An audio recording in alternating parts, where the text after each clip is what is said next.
Olá, turma boa. Estou hoje aqui com outro jovem, extraordinário talento que a vida brasileira está revelando.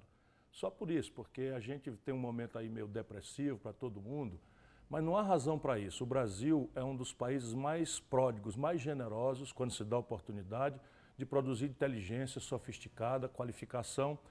E hoje não precisa muito apresentar. Vou apresentar só porque isso aqui precisa ser documentado, mas eu estou com o Eduardo Moreira, que é a sensação na internet e em outros meios, porque parecendo ser uma pessoa que conhece o tal mercado, tem uma história de fundação de instituições financeiras importantes, de grande talento, de grande êxito, de grande reconhecimento no mercado inovador, no setor financeiro, de repente aparece falando em pobre, falando em sorte da nação, em coletividade, o que deveria ser absolutamente natural, mas em tempos bicudos, estranhos como nós estamos vivendo, não é tão natural.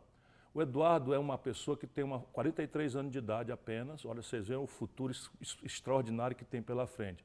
Mas ele assim, é o homem de 7 instrumentos. O Eduardo é um economista, já foi mencionado por instituições acreditadas como um dos 3 melhores economistas do Brasil, tem formação no estrangeiro, tem uma experiência prática no mercado e tem dado aulas e seminários importantes, enfim, é um hit na internet, tem livros publicados e eu vou chamar a atenção de vocês para alguns outros talentos que pouca gente conhece. O Eduardo, por exemplo, é dramaturgo e o Eduardo é um homem que tem uma experiência importante.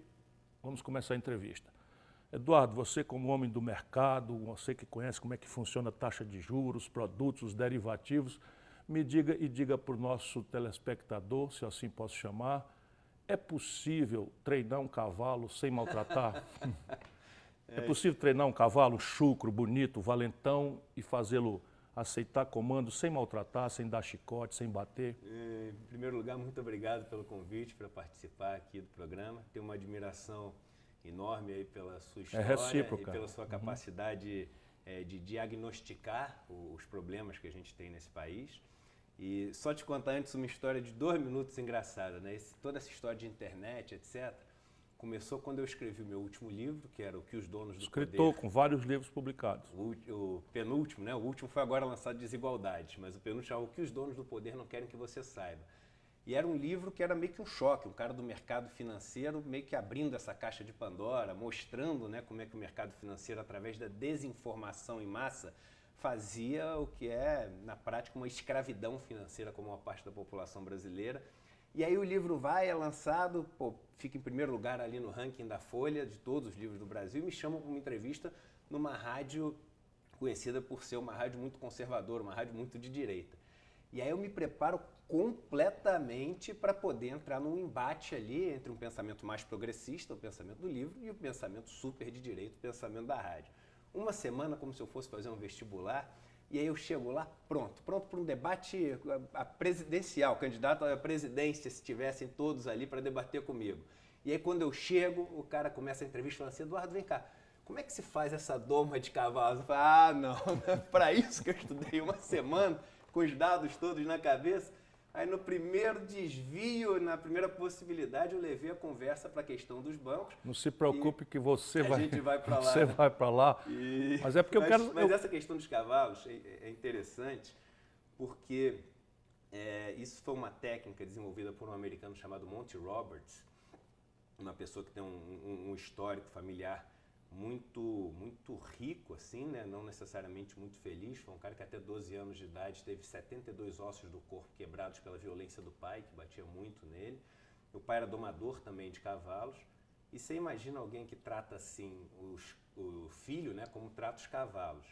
E ele começou a ter nos cavalos uma fuga dessa violência do pai. Então, o maior tempo que ele podia ficar longe do pai, perto dos cavalos, ele ficava. E começou a notar que os cavalos tinham um tipo de comunicação, uma comunicação muito gestual e silenciosa.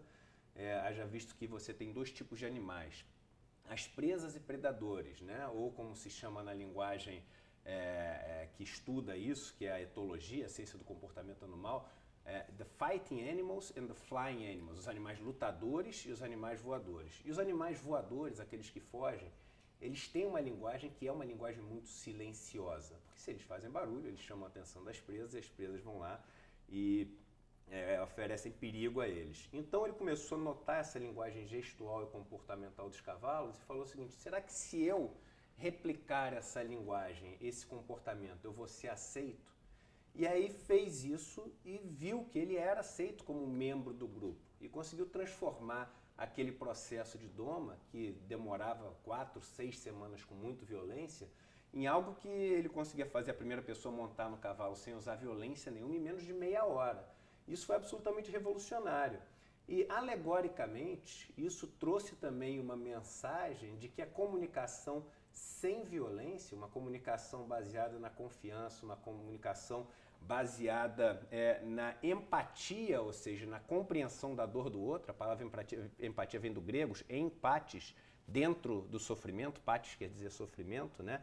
Ela é muito mais poderosa do que aquela que é a da agressão. E vamos lembrar que a agressão não necessariamente ela é física, né? Quando você humilha alguém, quando você coage alguém a fazer alguma coisa, você também está fazendo agressão. Então isso foi muito revolucionário e hoje ele é uma pessoa que viaja o mundo demonstrando essa doma sem violência, mas muito como uma metáfora, né, para as relações entre companheiro e companheira, entre patrão e empregado. Uma nação em convulsão, entrega à radicalização, extremismos. Perfeito. Eu estou apresentando, Eduardo, e isso aqui não é uma brincadeira. Daqui a pouco nós vamos entrar para discutir aquilo que é talvez a grande questão no Brasil, que é entender por que esse país tão extraordinário passa esse perrengue, essa tragédia coletiva tão grave.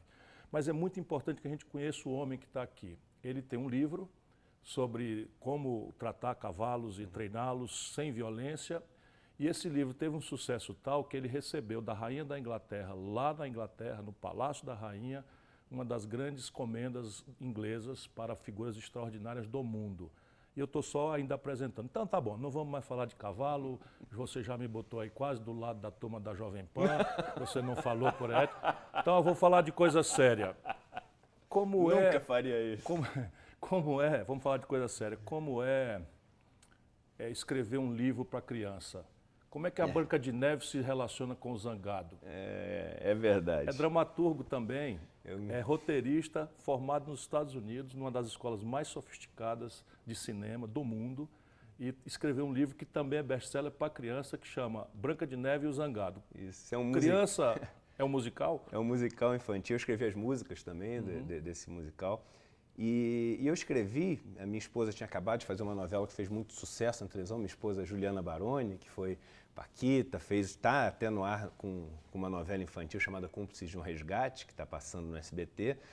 E uma coisa sempre me incomodou nos contos assim infantis, né? Que eram contos onde o objetivo de toda mulher que nascia pobre era casar com o filho do rei, ou seja, desde pequeno você está ensinando para as mulheres o seguinte: olha, vá atrás do herdeiro.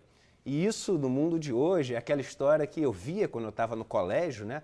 Ah, sabe a fulaninha está namorando o filho da empresa tal, aquele cara ali, e é a mesma coisa dos contos de fadas, né? E eu, no conto Branca de Neve e Zangado, era uma coisa que eu falava: caramba, Branca de Neve foi parar na casa dos anões.